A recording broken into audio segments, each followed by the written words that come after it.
ఓం శ్రీ మాత్రే నమః. ఇప్పుడు తెలియజేసే అంశము మొక్కులు మొక్కుకొని గనక మర్చిపోతే, ఒకవేళ మర్చిపోతే ఎలా, లేదనంటే మొక్కులు చెల్లించకపోతే, ఒకవేళ మొక్కుబడులు మొక్కుకుంటుంటారు, ఎన్నో మొక్కులు మొక్కుతారు, ఒకవేళ గనక చెల్లించకపోతే మరి దేవుడు కోపం వస్తుందా? సహజంగా ధర్మ సందేహం అనేది ఉంటూ ఉంటుంది ఎక్కువ మందికి. చాలా మంది అడిగిన వాళ్ళు కూడా ఉన్నారు నన్ను. యథార్థంగా ఎప్పుడు కూడా భగవంతుడికి కోపము అనేది మన మీద రాదు. ఏ తల్లికి కూడా, తల్లి అనగా తండ్రికైనా తల్లిదండ్రులకి ఎవరికైనా తమ పిల్లల మీద కోపము అనేది ఉండదు. క్షమాగుణము అనేది ఎక్కువగా ఉంటుంది. అందున ప్రధానంగా తల్లికి ఎక్కువ ఉంటుందంటారు క్షమాగుణం. అలా ఏంటంటే ఒకవేళ ఇన్ కేస్ మనం మొక్కుకున్నాము, మర్చిపోయాము, లేదా తర్వాత చేద్దాంలే మరి సత్యనారాయణ స్వామి వారి మన వ్రత కథ చదివితే అదే కదా ఉంటుంది. కథలో పిల్లలు పుట్టాక చేసుకుంటా అంటాడు, పాప పుడుతుంది, పుట్టిన తర్వాత తను వివాహంలో చేస్తా అంటాడు, అప్పుడు మర్చిపోతాడు, ఫైనల్గా అయితే చేస్తాడు.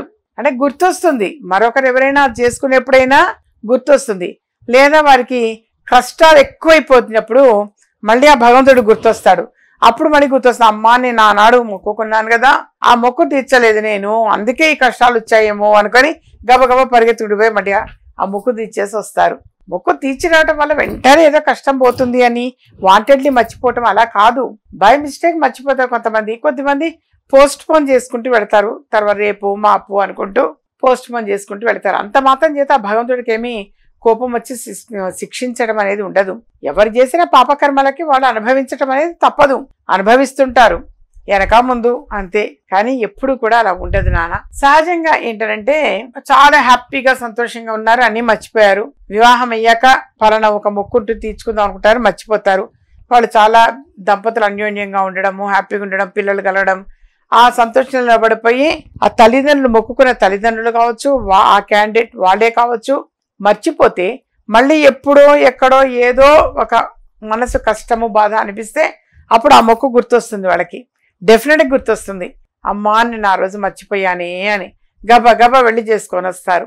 అంతే తప్ప ఒకవేళ మొక్కుకొని మనం మర్చిపోతే పాపం అయితే ఏం రాదు, భగవంతుడేమి అది గుర్తుపెట్టుకొని శిక్షించడు. కాకపోతే ఏదో ఒకరోజు గుర్తొస్తుంది, అది డెఫినెట్గా గుర్తొస్తుంది. మనం పలానా రోజు అనుకున్నాము, అయ్యో చేసుకోలే, వెళ్ళి చేసుకుందాము అని.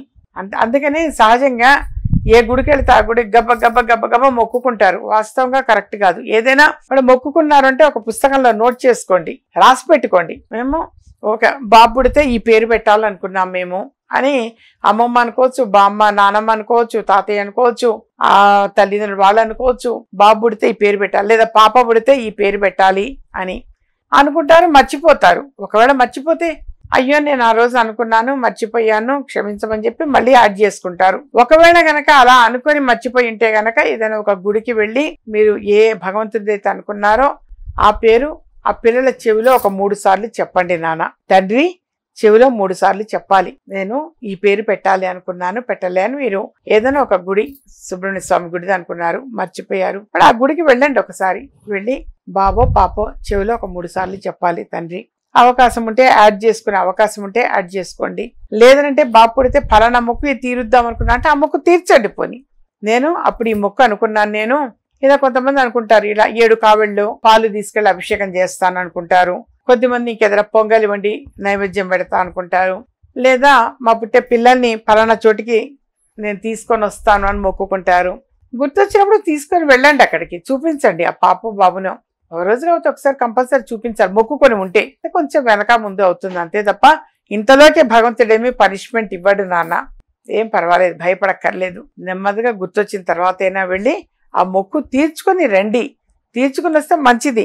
లేదా మీ మనసు అదే తోడుతూ ఉంటుంది, అయ్యో నేను మొక్కు తీర్చుకోలే అని. సరే వెళ్ళి మొక్కుకొని ప్రశాంతంగా హ్యాపీగా వెళ్ళి హ్యాపీగా రండి.